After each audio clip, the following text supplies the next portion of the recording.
Well, like it or not, by this week, all students will be back in the classrooms as summer gives way to the new academic year.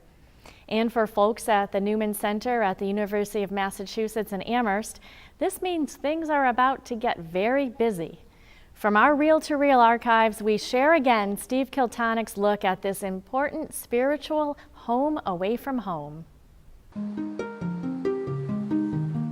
I find this as a place of refuge where we can really separate ourselves from all the things that happen in everyday life. And it's really a nice place to come and pray and speak with others that share the same faith. It's so easy at this big university to feel singled out and that you're by yourself. This Newman community for me has been a real big part of my college career. Everywhere you go, it seems as if people are challenging your faith, challenging your beliefs, and here's where you can come and kind of recharge. It really is a place that people can come and be themselves and practice their faith and not feel judged or feel like they have to act a certain way to impress other people or to fit in. The voices just heard are students who talk about their experiences at the Newman Catholic Center. Over the last half-century, thousands of students have walked through the welcoming doors of the Newman Center on the campus of the University of Massachusetts at Amherst. Whether it's to study in the library, enjoy a meal at the cafe, participate in the many recreational activities or social events, or simply to relax and escape from the often chaotic life of a typical college student. Here, one can also live out their faith.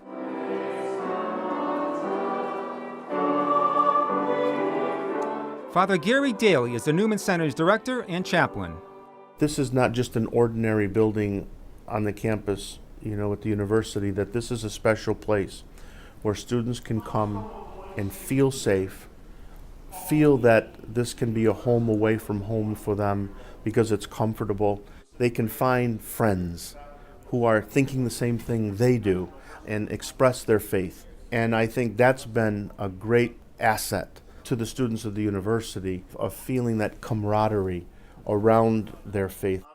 The Newman Club, the forerunner of the center, was founded in 1929. With no building to meet at, students would gather in classrooms across campus or walk to St. Bridget's for Mass.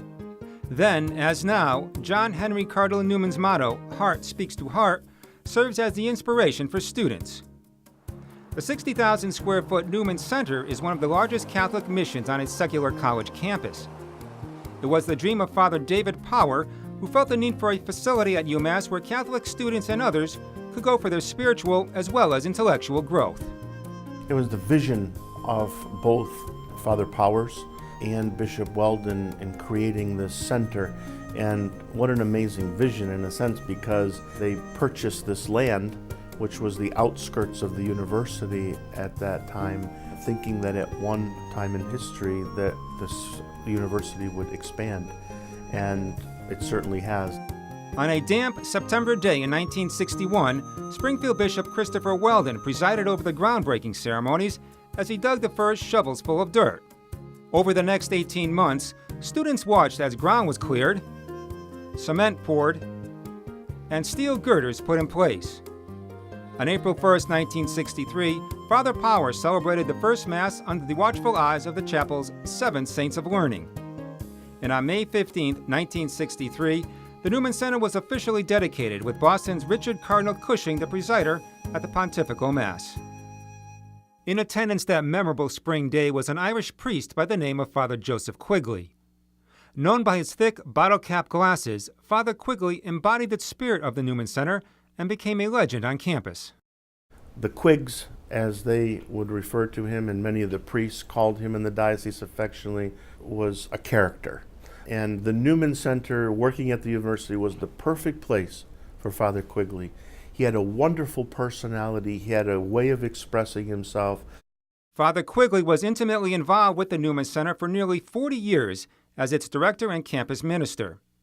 The Ware High School and Fordham University graduate and veteran of World War II had a gift for storytelling. Oh, he annoyed me. He would make these, old jokes, and he was always like, the Irish are better than the Polish and all. And people would laugh and laugh, and I'd think, why is he doing that? And because he was doing it. It was the way he was. Father Quigley became known for his spiritual and humorous three-point sermons, the best of which he recorded on a CD. Students can still recite Quigley's phrases like, "Don't do a half-baked job," "Don't creep and crawl," or "Ask God to give you a hand." He offered this advice before finals. First, find your book. Second, find out the professor's name. That's at least worth 10 points. Get a decent night's rest, at least 6 hours. Do what you can reasonably and leave the rest to God. That phrase became Father Quigley's signature statement and would follow him throughout his Newman years. It has a prominent place in the Quigley Room along with other memorabilia. Father Joe Quigley would talk about himself as an underdog, cockeyed Quigley, or he'd talk in the challenges of being a corporal, and he'd bring in these stories, and it was his way of saying, look what God did with me. That can happen with you. And he really believed it. Father Quigley passed away in 2005 in the 50th year of his priesthood.